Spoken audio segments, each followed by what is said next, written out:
బాబాయ్ నమస్తే అండి. ఏం పేరు మీ పేరు? నా పేరు యాకే సార్. యాకయ్య గారు. ఏంటి మన ఓన్లీ టైలరింగ్ టైలరింగ్ ఎన్ని సంవత్సరాలు చేస్తున్నారు?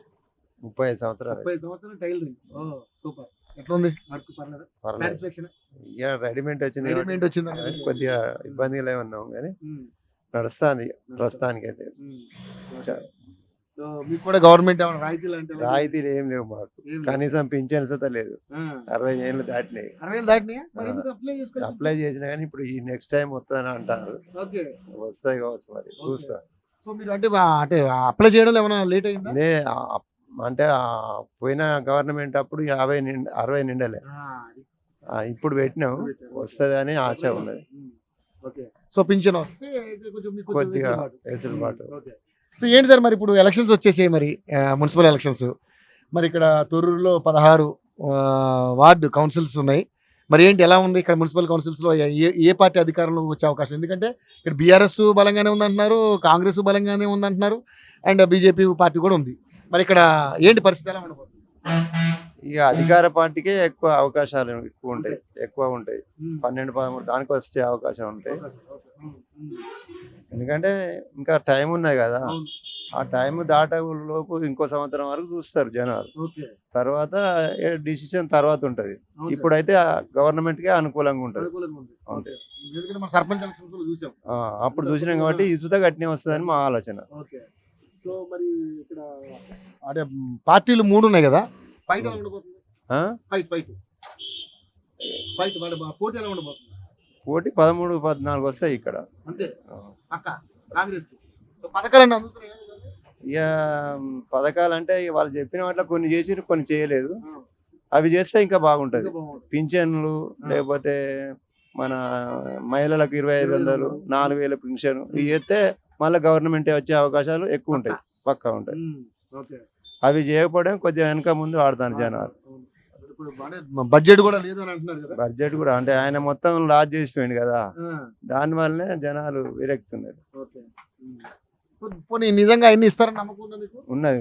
ఇంకో సంవత్సరం వరకు, ఇంకా 3 సంవత్సరాలు ఉన్నాయిగా, వస్తాయి.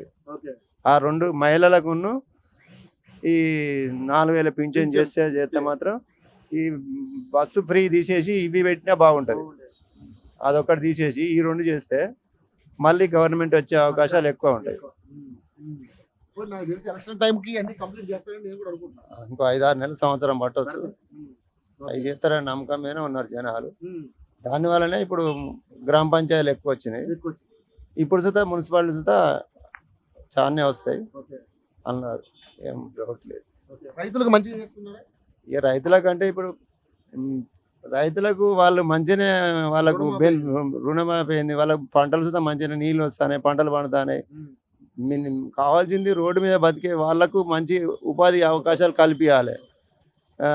పేదవాళ్ళకు బియ్యం ఇస్తారు, సన్న బియ్యం అందరూ ఇప్పుడు కొనుక్కుంటలేరు. గ్యారంటీగా అవి 100% అవే తింటారు. మంచి వడ్లు అమ్ముకొని సుతా ఇవే తింటారు. ఇప్పుడు అదొకటి ప్లస్ కరెంటు ఫ్రీ 200 యూనిట్లు ప్లస్ ఇంకా చేసేటి ఇంకా ముందున్నాయి. దానివల్ల వచ్చే అవకాశం మళ్ళీ ఉంటుంది. ఎమ్మెల్యే గారి పరిస్థితి అంటే ఆమె చేసేకాడ చేస్తుంది. ఇంకా కొద్దిగా వాళ్ళ అక్కడి నుంచి వస్తేనే కదండి చేసేది, పైనుంచి వస్తేనే కదా చేసేది. మరి అక్కడి నుంచి లేని ఇక్కడ ఆమె ఏం చేయగలిగితే ఇంకో సంవత్సరం అయితే కానీ ఇంకేమన్నా చేసే ముందుకు పోయే అవకాశాలు ఉంటాయి.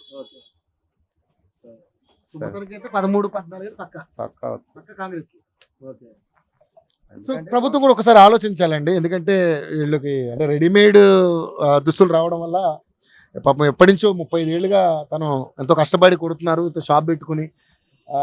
వీళ్ళకి కూడా కొన్ని రాయితీలు కానీ ఇలాంటివి అన్నా, ఎందుకంటే ప్రతి ఒక్కరిని ప్రభుత్వం ఆదుకుంటుంది. సో వీళ్ళని కూడా ఆదుకోవాలనేది వాళ్ళ డిమాండ్. పాపం ఎప్పటి నుంచి అడుగుతున్నారు, అది ప్రభుత్వం కూడా చూడాలనేది మేము మనస్ఫూర్తిగా కోరుకుంటున్నాం.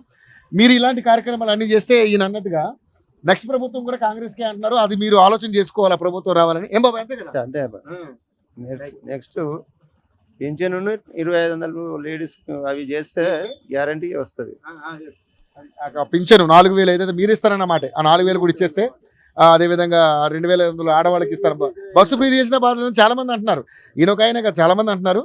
బట్ ఈ ఆడవాళ్ళకి 2500, ఈ 4000 పింఛన్ చేస్తే మంచిగా ఈ ప్రభుత్వం మళ్ళీ వచ్చే అధికారంలోకి వచ్చే అవకాశం ఉంటుందని చాలా మంది అభిప్రాయం వ్యక్తం చేస్తున్నారు. చూద్దాం మరి అది మీ చేతిలోనే ఉంది. ఓకే బాబాయ్, థాంక్యూ. ఓకే